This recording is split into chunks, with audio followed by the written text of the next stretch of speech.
Good evening. My name is Sebastian, and we're back with another analysis. This from the semi-finals of the Skilling Open. We're getting dangerously close to the final. This is the first day of the semi-finals, and at the table we have Wesley White against Hikaru Nakamura. A very, very interesting game.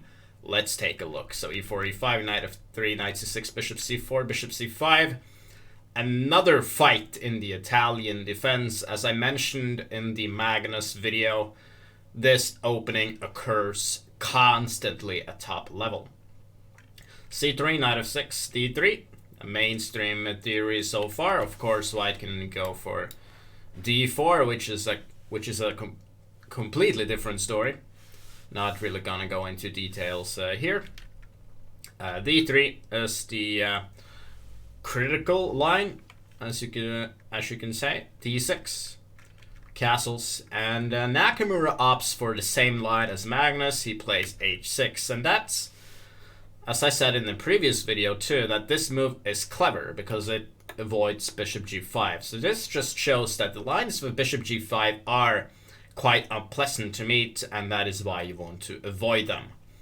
So I'm not really going to repeat myself too much from the video against Giri, Magnus against Giri, so feel free to check that out for further explanation in this opening. Let's take a look at what happens. So castles, rookie one castles. Wesley plays knight bd2. Again, this plan is simply h3, knight f1, knight g3, and you can play h3 if you want to, of course, but again, the difference is slight, but there is a difference. So a5, and here, again, there are a few moves, a4, knight f1, and h3. If you choose to play h3, as I said in the other video, then bishop e6, bishop b5, queen b8 is the way to go, and that is indeed not a possibility when the white's knight is on f1. And that's the case here, bishop e6, bishop b5, exactly the same as Magnus against Giri. But here Nakamura goes for the line that I did mention, well, it was possible in that video, and that is to put the bishop on b6. And the point of this is to simply avoid d4 with a tempo. So now black is better prepared against a potential d4, while his other plan is to transfer the knight to e7. Of course, knight e7 is the other option, and that is what Magnus chose in this position. It's certainly a good move too. Knight g3, and here Nakamura goes for a slight weird move, at least at first sight, and that is knight h7. I think the point is to simply go to g5 and trade away the knight on f3. And if the knight on f3 is traded, it's not so simple to play d4. Another possibility would be to maybe in the future play f5, but that is far away at the moment. You never want to play f5 yet, because you do not want to play f5 yet, because you are going to give away your light squared bishop, which is better than that knight, while it's also weakens black's king a little bit. So f5 is a move you want to prepare. h3 from Wesley, very standard. It opens up the option to play knight h2, knight g4 in some cases. As well, knight g5, knight takes, h takes g5. So we do have now a drastic change. Black has gotten himself a poor pawn on g5, which is weak. However, it does give black a nice grip on the f4 square and nice control of the dark square. So it's sort of a win-win, I would say. And the pawn might be weak. It's certainly not so easy to attack it, because if I play queen h5, sorry about that, if I play queen h5, then the black simply plays f6, and he has a very nice pawn formation here, and it's very hard to exploit the weaknesses on the light squares. And knight f5 is simply met by something like knight e7, and well, white is more or less forced to trade, and this is quite good for black. He has excellent control here, and the light squared bishop is very good, and the white cannot exploit the weaknesses on the light squares. So instead, Wesley goes for the more direct d4, which is a very interesting move. He chooses to play d4 first because if he does not play d4 first, black has other options. So then you might as well play d4 first, where black is forced to take the pawn. And we will now take on c6 and then on d4. So if you had taken on c6 directly,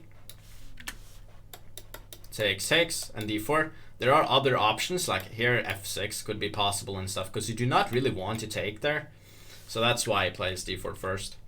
Just repeating myself a bit there, but alright, so d4, e takes d4, bishop takes, c takes d4, and we have an interesting pawn structure. So the pawn in g5 is slightly weaker than it was earlier. But on the other hand, black has the bishop here, which could be beneficial in the long run. It doesn't really do that much now. Here I'd just say that the position is fairly balanced. But things, they do change. And Nakamura makes an interesting move, but it might be an inaccuracy. So he plays the c5 here. I'm not such a fan of this move due to the fact that it blocks the diagonal. Maybe d5 here is slightly better. The point is that you keep the pressure on d4, so this bishop is still good. White should then maybe play e5. I think that is the logical way to go. And then something like f5 could happen here. So black just plays very actively. F4 could maybe come next, so then white should take, and bishop e3, and you have an interesting position here. Maybe rook e8 here, and I'd say the position is quite unclear. Maybe the light square bishop could go to a6 in the future. And I like black. I think black is more potential here than white. And as I said, the light square bishop can get a better square on a6. And the c6 pawn looks weak, but it's easily defended.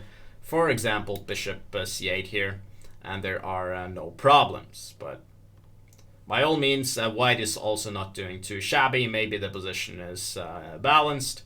It probably is, but I think this is a better try than c5. And we will see now the problems with c5. So d5, bishop d7, and Wesley goes for a4. He simply wants to lock the bishop on b6, which has no squares whatsoever. So black is more or less forced to play c4 at some point. Nakamura makes another move that I do think is slightly inaccurate, and it's a very logical move. And the only reason is that I think black should be quite direct in this position. Black should try to do something. Because if white gets nice control over the squares, for example, bishop d2, bishop c3, queen f3, knight f5, or whatever, white is going to be much better. And that is something you have to avoid. You have to try to play actively. So I think f5 here is a pretty good move. The point is that we simply open up for the rook. And as you can see now, c4 has become quite attractive with great pressure against f2. And if I, for example, play bishop e3, which is the logical move, you can notice that the pawn on d5 is awfully weak too. And after something like queen f6, queen d2, rook e8, rook e5 could come and take that pawn. And this is not so easy for white. And as a matter of fact, I think that black is much better here. Or maybe much is an exaggeration. He certainly is better. So white needs to then play quite accurately. Apparently the best move here is queen g4, and we have kind of a complicated position after something like queen f8, bishop takes g5, rook takes f2. But I think this would have been better than what black did, which was rook e8, because it's not a very dangerous move. It's a slow move. So then Wesley continues with bishop d2, is now planning to put the bishop on c3. We notice that the bishop on b6 is completely out of play. It looks like a nice pawn. So Nakamura decides to open it with c4. Finally he opens it, but then we notice that the pawn on c4 is weak. So now black has another problem. Queen f3, it's a very simple move. We are now going to play bishop c3 and knight f5 and then start attacking. And the thing is, it's not so easy for black to get activity here. And the way that Nakamura tries to do that is that he plays rook b8. quite a logical move, putting the rook in the open file. Maybe bishop d4 could come. Bishop c3 prevents bishop d4, protects the pawn. Also attacks the g7 pawn. Knight h5 is now in the air. Nakamura plays bishop c5. He has calculated that he doesn't have to worry about something like knight h5, that he can always play something like f6. I think that works. But he has to be careful of tactics of bishop takes f6. They could work. It might even be possible here as well. I'm not too sure, but that is definitely in the air here. So maybe even have to try to be clever with it and play rook b3, which prevents bishop takes g7 because of this pin. That might be better, might be a safer way to go. But you get the drill. Rook e2. We are now protecting the pawn. Another plan could be rook e1, but it's not so simple because the pawn on a4 is under attack. So I think Wesley he just wants to stabilize a little bit. And that is indeed a clever way to go. So Nakamura is fed up with this strong bishop on c3, so he plays f6, blocking the diagonal. The thing is now that he needs to be careful of those tactics I mentioned. So Wesley takes his chance and he jumps to f5. Now Nakamura needs to be very careful. Knight takes g7 is in the air very, very often. So he plays bishop e4. He tries to trade the dark squared bishops. Bishop d4. White does not want to trade, understandably enough.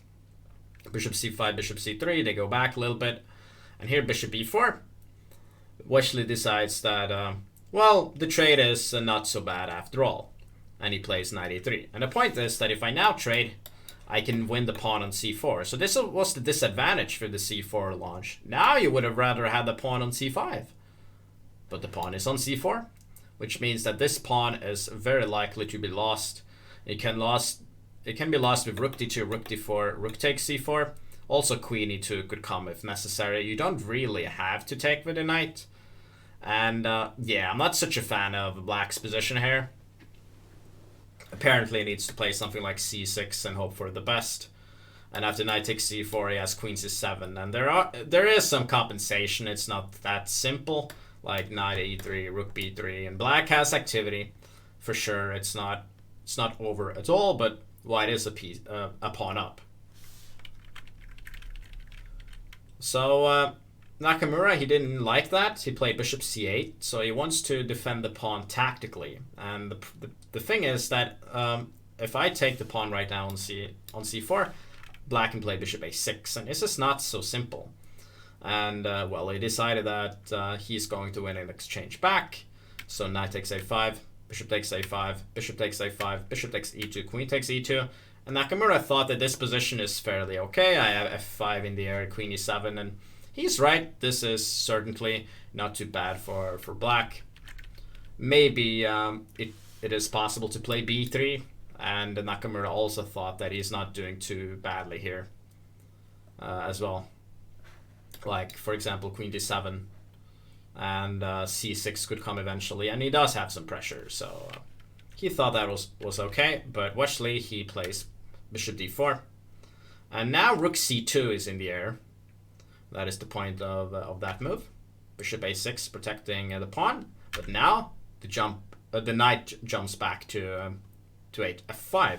There are more tactics with knight takes g7. Nakamura doesn't like that, so he plays bishop c8, knight e3, bishop a6. They go back and forth here. Knight f5. Nakamura has a chance. Wesley has given him 2 chances to find the best move here, but he doesn't. He plays bishop c8. As I have mentioned before, backward moves are pretty much always bad, and this is certainly no exception. The issue with bishop c8 is that it's just too passive. Black needs to do something. It needs to open up the position somehow. And how can I do that? Well, I can play c3, and I attack the rook. I attack on b2 as well.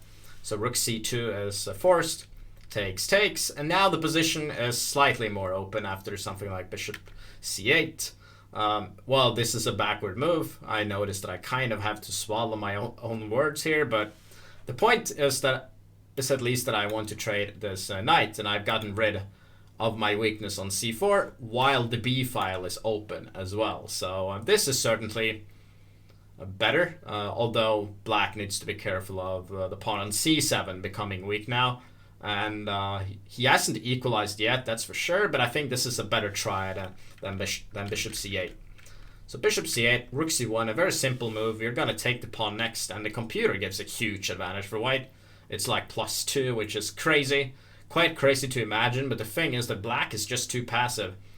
So queen d7 is a way to try to activate the pieces a bit, threatening on a4. But actually it's not threatening on a4, because if he ever takes on a4, then I take on g7. So the queen on d7 is forced to guard the pawn on g7. Bishop a6, protecting the pawn. And the advantage here is climbing. It's nuts. It's already at +5 after the move h4, which is an excellent move. Wesley is playing brilliantly here. He's playing on both sides of the board. Nakamura is simply overloaded. He can't defend everything, and now he's having problems on his king side as well, while his pieces, they do nothing. What is this bishop doing? This bishop here is just protecting this pawn. This rook is kind of out of play. He doesn't have any pieces on the king side. And after g takes h4, queen g4, knight h6 is a threat, so black needs to protect himself from that. He plays king f8. Bishop takes f6. Okay, maybe I play that move too fast, but the thing is, when you are playing a strategic game and you find your ideal squares for your pieces, the tactics, they show up. All of a sudden, they work. And Karpov is the definition of that. A lot of people think that Karpov wasn't too good tactically. That's not true. He was excellent tactically. He just played more strategically. But as I said, when the pieces get their ideal places, you always have a sort of blow. It always occurs at some point. And this is what bishop takes f6 is. Wesley discovers that Nakamura doesn't have enough he doesn't have enough pieces to defend his king. And that's the case here. G takes f6, queen takes h4. Now queen h8 is a threat. Queen takes f6 is a threat. Even queen h6. This is very, very dangerous. I can kind of show a sample line here, which is quite long, and that's queen f7, which does make some sense. For example, queen h8, queen g8, queen takes f6, queen f7, queen h6 check, king g8, and the question is, how do you even proceed in this position? And the question is simple. We have all of these pieces on ideal squares. Which pieces are not participating? The rooks are not participating. So then we are gonna make the rook participate as well. We simply play rook e2, and the plan is not harder than we want to play rook e3, rook g3. This has to be prevented with bishop c5, rook c3, and here black has the only move, rook b3. And it might look like that black has escaped, but that's far from the truth. We can check on g5 and then play knight h6. We're removing the last defender, and in this position, black is not doing well because we have too many threats here. For example, queen g7. There's queen f4 followed by knight f5. So that was a long sample line. I do think it was quite instructive. Feel free to leave a comment below if you agree. King g8 was played by Nakamura. And again, this move, rook e2. Because Wesley, he sees that the knight and queen are in the attack, but my rooks are not participating. So let's let the rooks participate as well. And the plan is simple. Rook e3, rook g3, as I did show. It's very difficult to find moves here, and the plan is always similar to what we have already seen. And Nakamura, he tries to defend with rook e5. He wants to get rid of the knight on f5. Maybe the best move is to play rook e7 and then rook g7, but it doesn't really work. For example, queen takes f6, rook g7, rook e3, and we're now threatening to take on g7. So black needs to play bishop d2. And here we have this nice move, rook c3. And our rooks do participate. This line is quite complicated, but it ends in a victory. For example, rook takes c3.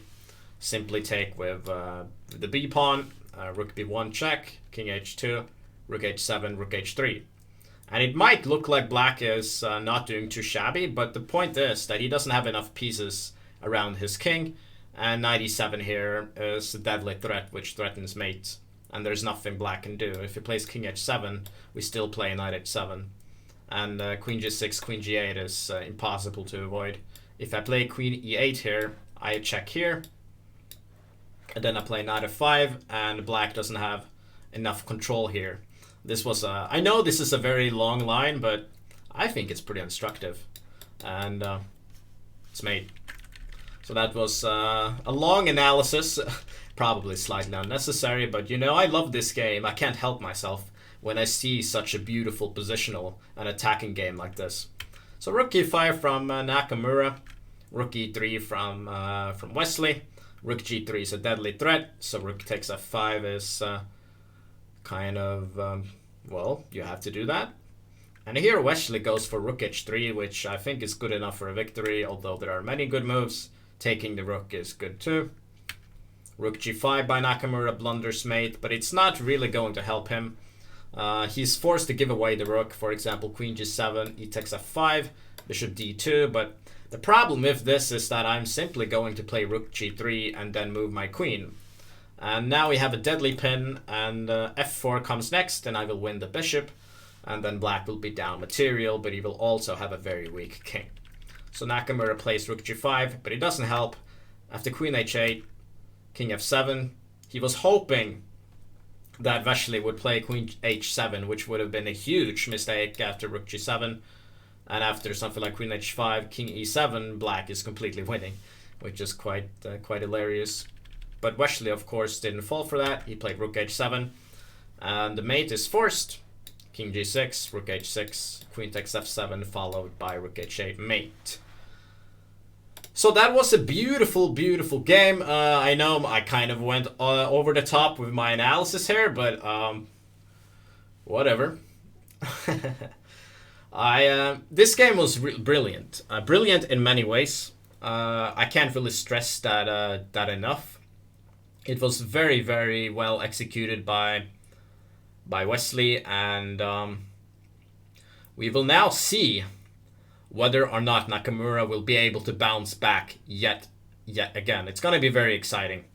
To sum up, I think it was very, very fascinating to see how Wesley exploited the weaknesses in Nakamura's position, both on the queen side and the king side, and how Wesley simply got how Nakamura simply was completely overloaded. So well done by Wesley. So let's see if Nakamura can bounce back, and stay tuned for more action coming your way.